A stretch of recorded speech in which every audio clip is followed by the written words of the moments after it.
Thank God. He is everything, everything that we need.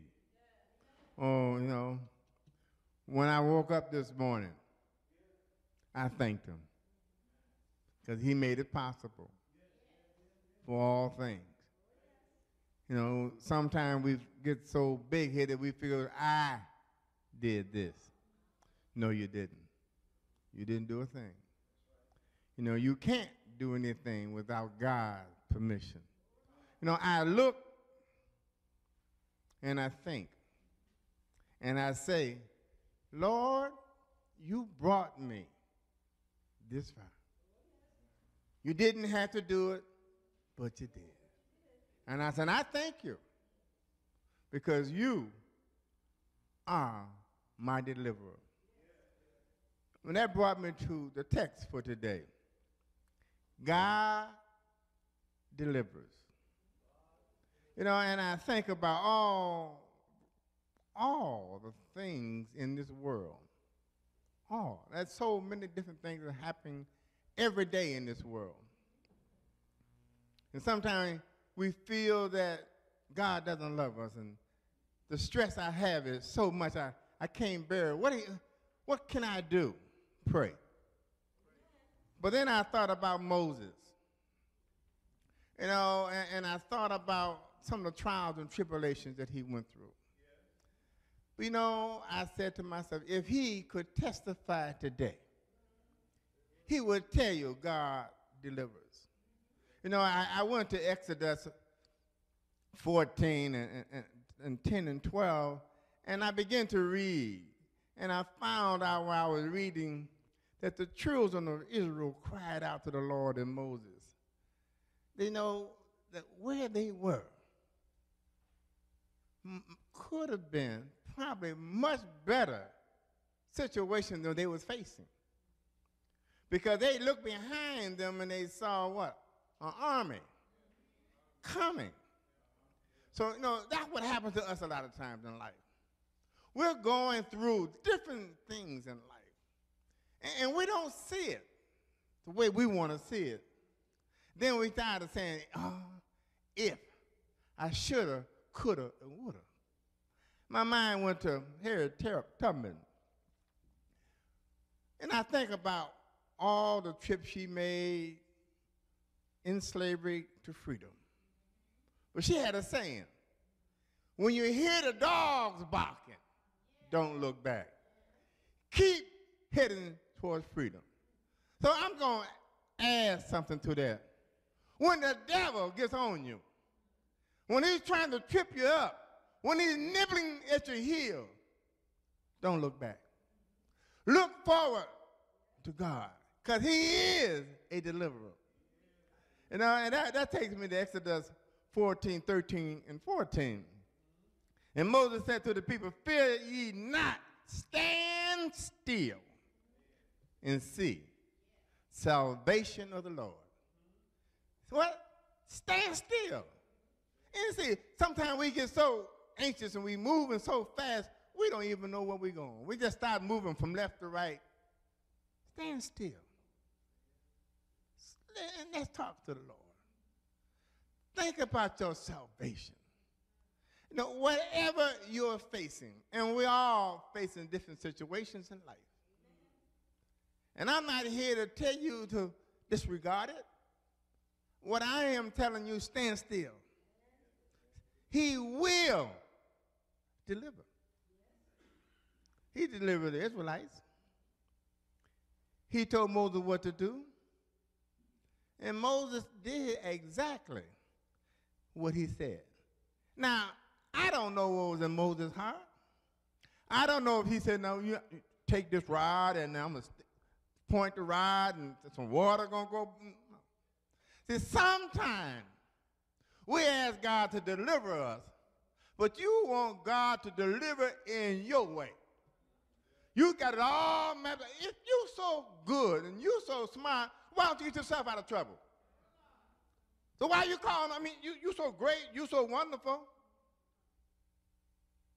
You can't do it.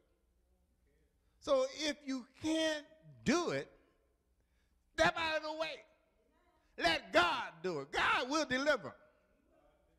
Now, I think about God delivering. And I went to Psalm 50 and 15, and part of this says, and call upon me in the day of trouble. I will deliver thee, and thou shalt glorify me. What does it say? He said, I will deliver you. Call. You know, we have a tendency and to call on everybody else. Something going wrong or something can go right. You can't even enjoy it before you're on yourself. Girl, let me tell you what happened to me today. And then you want to know tomorrow how do Buffalo know about it? Because you told one person. Instead of stopping and saying, thank you, God, for delivering me.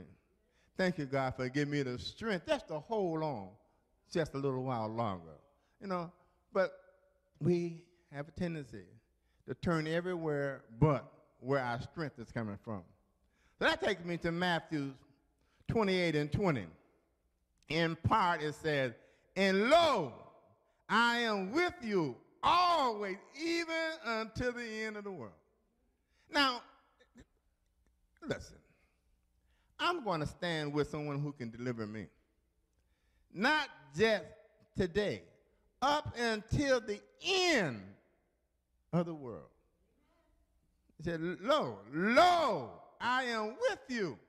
That means, look, what problem you have, he can take care of it. He can handle it. Step out the way.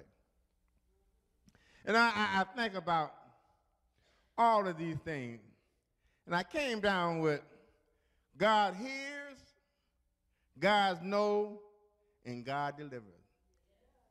Now, sometimes you think, well, God didn't hear me. Now, I've been laboring with this issue for 4 years, and I still had that arthritic problem. I still had that sight problem. I still had the aches and pains.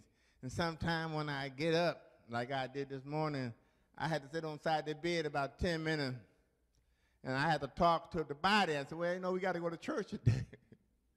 The body said, well, I'm not moving. And I sat there, and I got the rubbing and patting. Then I said, wait a minute. Just a minute. Lord, it's in your hand.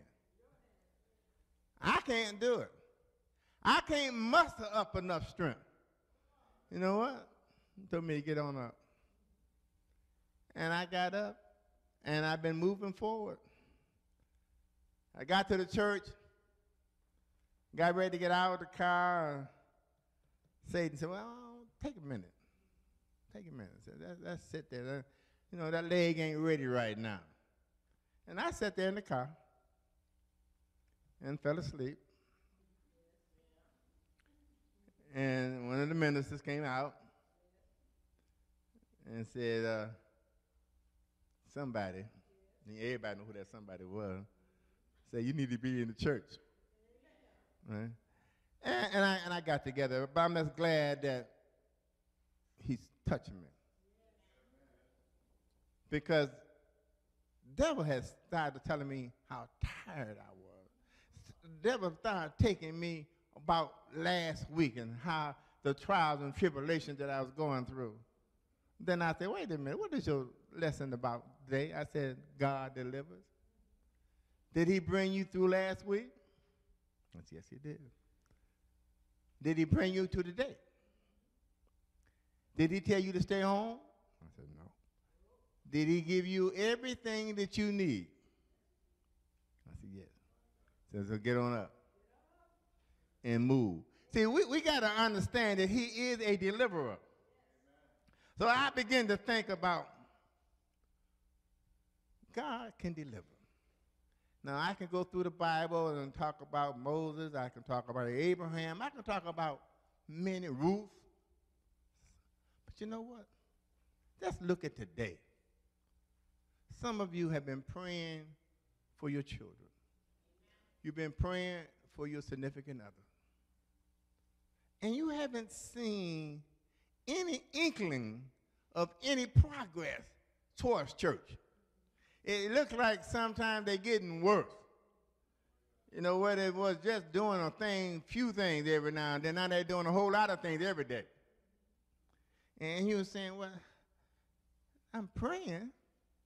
God didn't give you a timetable.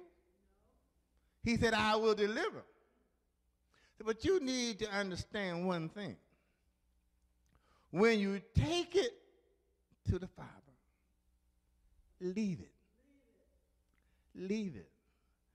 Don't begin to say, well, Lord, because you can't bargain. Some of us want to bargain. You know, like, well, God, if you do this, I'll do that. God don't need you. He don't need you. He created you. So how can you bargain with him? And some of the bargain you're doing is not real. Sometimes you go, when you get sick and you're in the hospital, and you say, oh, Lord, if you get me out of this, I'm going to church Sunday, and every Sunday after that, I'm going to church. God get you out of that. Sunday come, you laying in bed. Well, I know what I promised, but you know my dress ain't out of the cleanest. My suit is not clean. I don't have any money. But you wasn't saying that when you were going through. See, when you were going through and you were asking to be delivered, you were saying, God, I will, I will, I will. But God know you were lying.